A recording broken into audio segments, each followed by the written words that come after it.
Hello, everyone, and welcome to Really Old Movies. I'm your host, Harrison Scullin, and today I'll be discussing The Big Sleep from 1946. And so now I will share the plot synopsis. Private investigator Philip Marlowe is hired by wealthy General Sternwood regarding a matter involving his youngest daughter, Carmen. Before the complex case is over, Marlowe sees murder, blackmail, deception, and what might be love. All right, so now let me get into my thoughts on the plot. Okay, so the plot,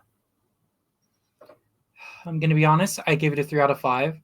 Now, I am willing to see the film again. I didn't have the chance to, I wanted to see it again just to get a better understanding of it. But I had a hard time being engaged with the film. I do like some of the scenes. Like, I love, Humphrey Bogart as a detective. Like, he goes to the library, or not the library, to the bookstores and whatnot. And him going to the guy at the beginning and just him kind of figuring out and unraveling this, this case, right? I just wanted to be more engaged. I thought the story was a bit boring to me. Like I said, it's going to get me heat for saying that, but I really want to watch it again. I want to give it another chance, but I'm going to wait a while. Um, but I give it a 3 out of 5 because I think Humphrey Bogart was a fantastic actor, and he really carried a lot of the scenes.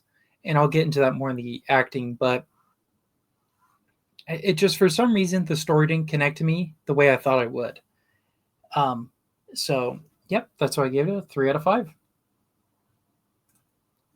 Okay, so the acting, I also gave it a 3. I thought Bogart and Bacall were the best actors in the entire film. As was, I can't remember her name, but the younger sister, I think it's Carmen. I was talked about in the description there.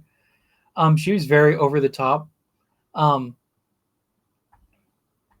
didn't really like her as much, but that's kind of the point, right? She's supposed to be kind of crazy, and not as cold and collected like Lauren Bacall's character was. But still, I just like these two. And again, if I watch it again, I'll probably change my opinion on that. I don't know. It just didn't connect with me the way I really wanted to. But I did love Humphrey Bogart, and I did really like Lauren Bacall as well. There's another film they did that I reviewed a few years back, Dark Passage. Um, I don't remember the plot very much, but I thought they did really well in that film. So I was kind of expecting more of that with this, and it was good too. But I think I kept comparing it to that film, which I know you shouldn't, but I did. And I don't love that film, but I liked it more than this one. But like I said, I'll give it another chance at some point. So, anyways, that's why I gave the acting a 3 out of 5. Okay, so for the set design, so this is the inside of the mansion. I thought it was really cool, and I thought a lot of the set pieces in general looked really cool and very realistic. I gave it a 4 out of 5. I thought it looked really, really well, very put together, very noir. A lot of the lighting and whatnot, and the keying and whatnot. It felt very noir, especially the outdoor scenes where there's like rain and whatnot. Yeah, it definitely felt like that. I think there was rain. I think there is, yeah. I can't remember because I kept getting this mixed with uh, a film I saw a while back with Humphrey Bogart and what was it, Elizabeth Scott? I can't remember, but anyways, yeah, I thought the set looked really good. 4 out of 5. Okay, in regards to cinematography, same thing. I thought it was great. I gave it a 4 out of 5. There's scenes like this one that I really liked. It kind of shows kind of how cluttered and chaotic this family dynamic is. And because like if you look at the bottom right there, there's Humphrey Bogart, but then everything else going on around him is more engaging, more distracting than Bogart is. So I really liked that. A very good visual of just showing how crazy it was. And so that's why I gave it a 4 out of 5. Okay, the music. Gave it a 3. I thought it was pretty generic. Not super memorable, but it's not terrible either. Very noir. 3 out of 5.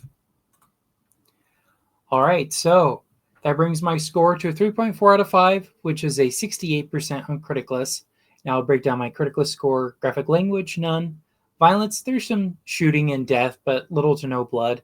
Like there's a guy who is murdered, and Humphrey Bogart happens upon him after hearing people screaming and shooting and whatnot.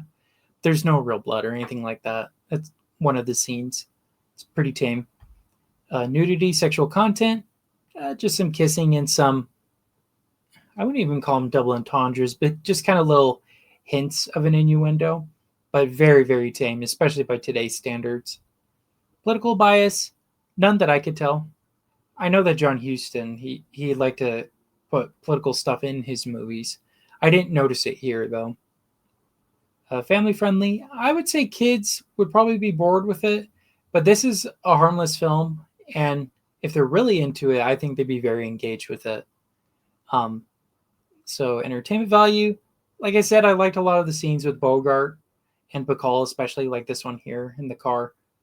I just thought they did good overall, but I just I thought the story wasn't as exciting or as engaging as, like I mentioned earlier, High Sierra or even Dark Passage, right, where he's got all these bandages and slowly being taken off and whatnot. I thought that was a pretty interesting plot point. There wasn't anything like that here, so I gave it that.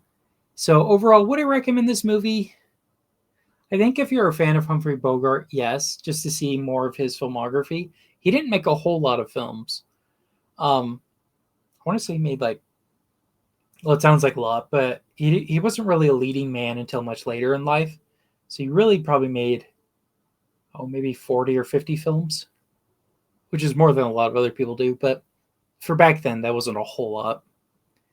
But I would recommend films like High Sierra or Roaring Twenties, especially when thinking about film noir.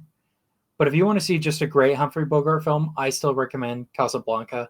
That's one of my favorite movies ever. Him as the character of Rick Blaine is just great. He fits it so perfectly. Um, yeah, this I wouldn't put this up there with Casablanca for sure, but I would put it alongside like Dark Passage. Although I think Dark Passage is just a little bit better. I do think one of his better noirs is High Sierra. Um, let's see, Maltese Falcon. I didn't love Maltese Falcon either. I'd probably put it around the same as probably the same as this or Dark Passage.